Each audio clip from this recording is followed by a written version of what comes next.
അവസാനം രവി പറയും, സച്ചി നിന്റെ ഭാഗത്ത് തന്നെ തെറ്റ്, നമ്മളൊരു കൂട്ടുകുടുംബത്തിലാണ് ജീവിക്കണേ, നീ എന്തെങ്കിലും ഒരു തീരുമാനം എടുക്കുമ്പോൾ അത് എല്ലാവരോടും കൂടി അന്വേഷിച്ചിട്ട് വേണം നീ ഒരു തീരുമാനം എടുക്കാൻ, ഇത് നീ ചെയ്തത് തെറ്റാ എന്നൊക്കെ പറയട്ടോ.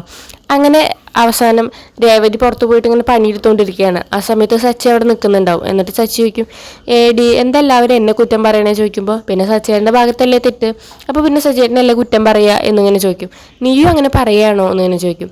അന്ന് ആ മാലയുടെ കേസ് ഉണ്ടായില്ലേ, ഞാനത് കട്ടെടുത്തു എന്ന് പറഞ്ഞിട്ട്, അത് മഹിമാൻ്റെ മനഃപൂർവ്വം ഉണ്ടാക്കിയതാ, ഇവിടെ നിന്ന് എങ്ങനെയെങ്കിലും വർഷേനെ ശ്രീകാന്തിനെ അവിടേക്ക് കൊണ്ടുപോകാൻ വേണ്ടിയിട്ട്. ഇപ്പം അതെ നിങ്ങളെ ഏട്ടായിമാരെ തമ്മിൽ തല്ലിക്കാൻ വേണ്ടിയിട്ടാണ് ഇപ്പം ഇങ്ങനെ ഈ ഒരു AC-യുടെ കാര്യം കൊണ്ടുവന്നിട്ടത്. അതിൽ സച്ചേട്ടൻ നേരെ ചെന്ന് ചാടി കൊടുക്കുകയും ചെയ്തു. സച്ചേട്ടൻ അതൊന്നും ആലോചിച്ചിട്ട് ചെയ്യണമായിരുന്നു. ഇതിപ്പോൾ മഹിമാൻ്റെയുടെ പ്ലാനൊക്കെ നടന്നതുപോലെ ആയില്ലേ, നിങ്ങൾ തമ്മിൽ തല്ലായില്ലേ എന്നിങ്ങനെ പറയട്ടോ. അപ്പം നമ്മുടെ സച്ചി ചോദിക്കും, ഓ നിനക്ക് എത്ര ബുദ്ധി ഉണ്ടായിരുന്നു അല്ലേ, ഞാനതൊന്നും ചിന്തിച്ചില്ല എന്ന് പറയും. ഈ സച്ചേട്ടൻ എന്ത് ചെയ്യുമ്പോഴും ചിന്തിക്കണം എന്ന് പറയും. ഒരു തവണ ഞാൻ ചിന്തിച്ചിട്ടേ ഞാൻ ചെയ്യുള്ളൂ പറയും. അപ്പോൾ രേവതി പറയും, ഒരു തവണ ചിന്തിച്ചാൽ പോരാ, സച്ചേട്ടൻ്റെ കേസായ കാരണം ഒരു 2-3 തവണയൊക്കെ ചിന്തിക്കണം എന്നിങ്ങനെ പറയട്ടോ. അങ്ങനെ വർഷമാണെങ്കിൽ പുറത്ത് പോയിട്ട് ഇങ്ങനെ സങ്കടപ്പെട്ട് നിൽക്കാവും. അപ്പോൾ അവിടേക്ക് ശ്രീകാന്ത് വരികയാണ്. അപ്പോൾ വർഷ ചോദിക്കും, ഇതിലും ഞാൻ തന്നെ ഒരേ തെറ്റുകാരി, ഞാൻ കുറേ സംസാരിച്ചൊന്നാവില്ലേ നീ പറയാൻ പോണേ, നിൻ്റെ ചേട്ടൻ്റെ ഭാഗത്തൊരു തെറ്റുമില്ല എന്നല്ലേ നീ പറയണേ ചോദിക്കുമ്പോൾ, അല്ല നിൻ്റെ ഭാഗത്തല്ല തെറ്റ്, ചേട്ടൻ്റെ ഭാഗത്ത് തന്നെയാണ്, ചേട്ടൻ തന്നെയാണ് തെറ്റ് ചെയ്തത്, പക്ഷെ നിൻ്റെ അമ്മ ചെയ്തതും ശരിയല്ല, ഈ വീട്ടിലേക്ക് എന്തെങ്കിലും കൊടുത്തയക്കുമ്പോൾ അത് ഒന്നെങ്കിൽ നമ്മളോടോ അല്ലെങ്കിൽ നിന്നോടോ വിളിച്ച് അന്വേഷിക്കാനായിരുന്നു, ഇത് ഞാൻ ചെയ്യുന്നത് ശരിയല്ലല്ലോ എന്നൊക്കെ പറയും.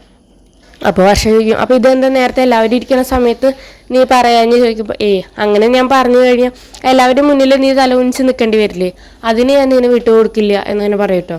അതിനുശേഷമാണെങ്കിൽ ചന്ദ്ര പോയിട്ട് രവിയോട് പറയാണ്, ആ സച്ചിനും രേവതിനും വല്ല വാടക വീട്ടിലേക്കും വിടാന്ന് ഞാൻ പറഞ്ഞതല്ലേ, അവർ കാരണം ഈ വീട്ടിൽ പ്രശ്നമൊക്കെ ഉണ്ടാവുന്നത് എന്നൊക്കെ ഇങ്ങനെ പറഞ്ഞിട്ട് അവരൊന്ന് പറയുന്നുണ്ട്.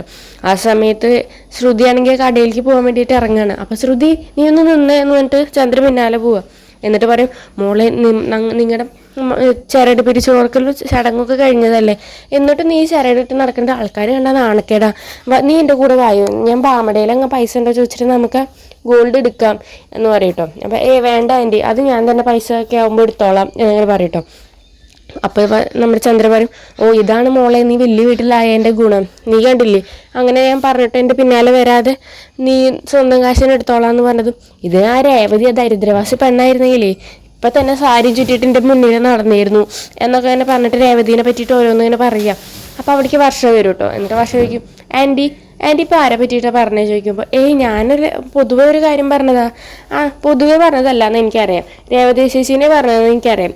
രേവതി ചേച്ചി ഇവിടെ കുറേ കാലം ഈ ചരടിൽ മാലിട്ട് നടന്നിട്ടുണ്ടായിരുന്നല്ലോ, അപ്പം ആൻറ്റി പോയിട്ട് പറഞ്ഞിട്ടുണ്ടായിരുന്നോ ഞാൻ മാലെടുത്ത് വരാമെന്ന്? അപ്പോൾ ചന്ദ്ര പറഞ്ഞു, ഇല്ല, പിന്നെ എന്തിനാ ഇങ്ങനെ ഓരോന്ന് പറയണേ, എന്ത് പ്രശ്നം ഉണ്ടായാലും അതിലേക്ക് രേവതി ചേച്ചീനെ വലിച്ചഴിച്ചില്ലെങ്കിൽ എനിക്കൊരു സുഖമില്ല അല്ലേ എന്നൊക്കെ പറഞ്ഞിട്ട് കുറേ ചീത്തയൊക്കെ പറയുന്നുണ്ട്. അതൊക്കെയാണ് ഇന്നത്തെ